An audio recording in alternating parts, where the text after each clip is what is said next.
السلام عليكم ورحمة الله وبركاته، يا رب تكونوا بخير. في الفيديو ده هنتعرف على عدد كبير من الشوارع والطرق والمحاور الرئيسية في العاصمة المصرية القاهرة. يا ريت لو عجبك الفيديو ما تنساش تعمل لايك، لأنه ده بيفيدني وبيعوض تعبي وبيساعد على انتشار الفيديو. وحاول تشغل الفيديو بجودة 720 علشان يكون واضح قدامك الكلام اللي أنا بقوله. مصر موجودة في شمال شرق قارة إفريقيا، بيمر فيها نهر النيل من جنوبها لشمالها. قبل ما النيل يتفرع لفرعين، موجودة العاصمة المصرية القاهرة شرق نهر النيل، وغرب نهر النيل موجودة مدينة الجيزة. توجد 4 جزر كبيرة في نهر النيل: جزيرة الوراق، جزيرة الزمالك، جزيرة المنيل، وجزيرة الدهب. حول القاهرة الكبرى اللي هي المنطقة الحضرية دي كلها بيوجد طريق دائري طوله 91 كيلو متر، بيتم حاليا تطويره وتوسيعه. في شمال شرق القاهرة هنلاقي مطار القاهرة الدولي، واحد من أكبر وأهم المطارات في الشرق الأوسط، وبيخرج من مطار القاهرة الدولي وبيدخل إليه طريق رئيسي طوله 22 كيلو متر اللي لونه أخضر، ده اسمه طريق العروبة أو طريق صلاح سالم أو طريق المطار.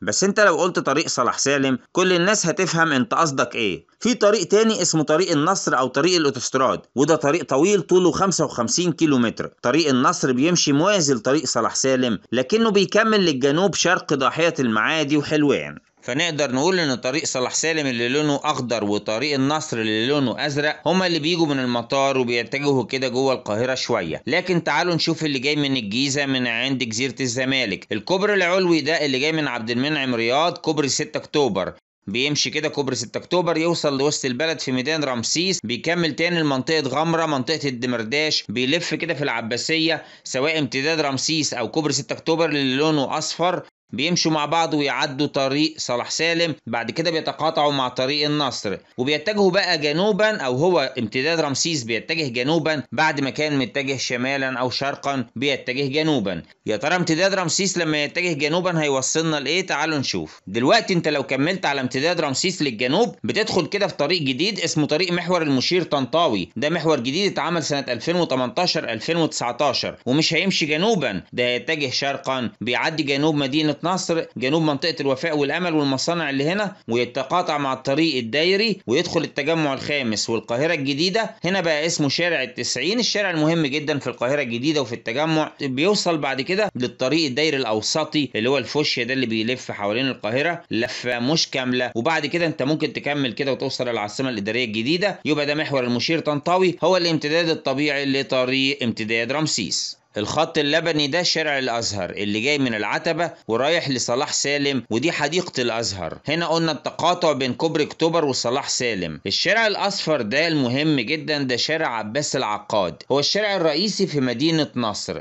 دي العين السخنة ودي الضبعة. امشي في طريق العين السخنة، تعدي الطريق الدايري الاوسط، توصل للقطامية عند الطريق الدايري اللي لونه احمر ده، توصل للقطامية، تكمل تاني، انت مسكت محور الشهيد، تتجه شمالا تتقاطع مع محور المشير طنطاوي، تكمل شمالا تدخل في الحي السادس، تاخد يوتيرن في شارع مصطفى النحاس اللي هو الاصفر ده. انت كده في شارع اسماعيل الفنجري، تعدي كوبري الفنجري على طريق النصر وكوبري الفنجري على طريق صلاح سالم، تعدي بعد كده شارع الخليفة المأمون، تعدي فوقيه بكوبري القبة، تمسك سكة الويلي ثم منشية الجمل وتطلع كوبري ابو وافية، ثم تمشي كده وتعدي كوبري تحيا مصر. انت كده مسكت محور الضبعة اللي رايح الضبعة.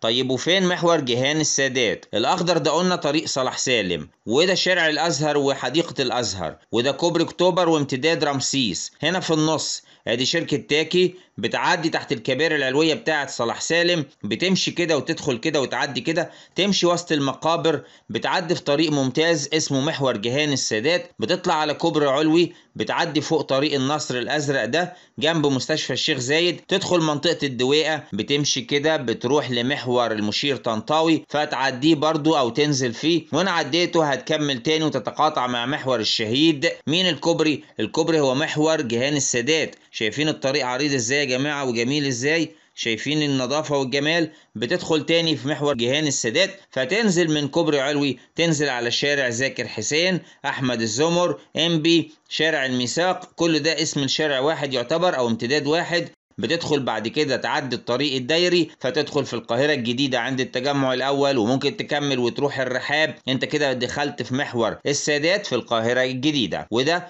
هو محور جهان السادات اللي يوديك لزكر حسين وإنبي أو يجيبك من عند تاكي هنا اهو، وبتعدي المشوار ده كله في دقائق قليلة. كمان من المحاور الجديدة اللي اتعملت محور روكسي. الفش ده هو شارع رمسيس قلنا اللي بيوديك لغاية ميدان العباسية ومسجد النور. في هنا نفق اللي هو بداية شارع الخليفة المأمون. شارع الخليفة المأمون اللي بيبدأ من تحت كوبري اكتوبر هنا بيمشي كده في اتجاه الشمال الشرقي علشان يدخل بيك على مصر الجديدة، بيعدي هنا تحت كوبري القبة وبيمشي كده. انت كده ماشي في شارع الخليفة المأمون ووصلت لميدان روكسي اللي هو هنا. ميدان روكسي هو بدايات كده مصر الجديدة في المنطقة دي. الشارع الفش التاني ده شارع السيد المقريزي. اما الشارع اللي هنا الازرق ده الطويل جدا ده شارع يعتبر موازي لصلاح سالم، اسمه شارع جسر السويس. طريق جسر السويس بيمشي ويستكمل مساره لغاية ما يوصل للطريق الدايري هنا عند عدلي منصور. المنطقة دي اسمها عدلي منصور ومدينة السلام وموقف العاشر ومحطة القطر الكهربائي الجديدة والمنطقة دي كلها، وكوبري السلام الجديد اللي اتعمل على الطريق الدايري. طب بالمناسبة نشوف كوبري السلام الجديد بسرعة مع بعض.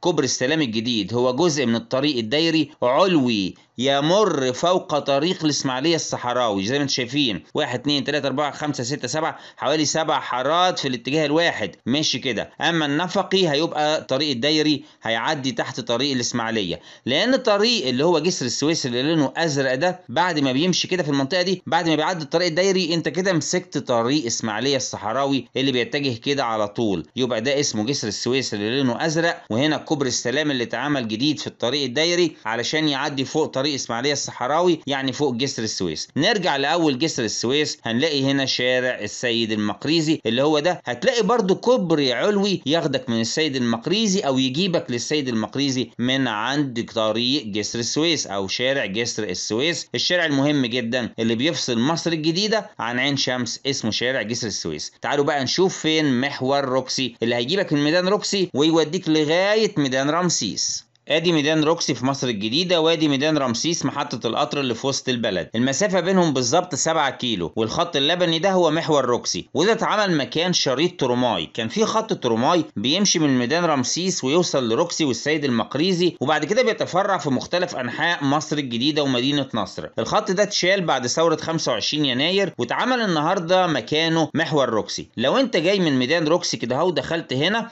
يبقى انت دخلت في السيد المقريزي تعتبر مسكت محور روكسي. او لو انت جاي من جسر السويس ونزلت من على الكوبري اللي قلنا عليه على السيد المقريزي يبقى انت كده برضو دخلت في محور روكسي. ولو انت جاي من الخليفة المأمون كده ودخلت هنا كده يبقى انت برضو ماشي في محور روكسي. بتعدي تحت كوبري القبة وتمشي المسافة كده على طول، بتمشي على طول في محور روكسي. مالكش دعوه بمحطة مترو الدمرداش، بتعدي عادي على طول. في مخرج هنا بين الدمرداش وبين غمرة، المخرج ده لو انت عايز تروح غمرة، غير كده مفيش اي مخارج ولا حاجة، بتكمل على طول لانك رايح رمسيس. بتعدي عادي تحت كوبري غمرة وتمشي على طول في مسافة ال7 كيلو دول هيخلصوا في 7 دقايق 8 دقايق بالكتير. ولكن هتلاقي بقى هنا ايه وانت داخل ميدان رمسيس غالبا هتصطدم بالتكدس المروري، لان ميدان رمسيس لا يزال هو عنق زجاجة، لانه زي ما انتم شايفين العربيات المنظر ده بيتكرر كتير جدا لاي حد جاي من مصر الجديدة وداخل ميدان رمسيس، فبيدخل ميدان رمسيس ويلاقي الدنيا مخنوقة.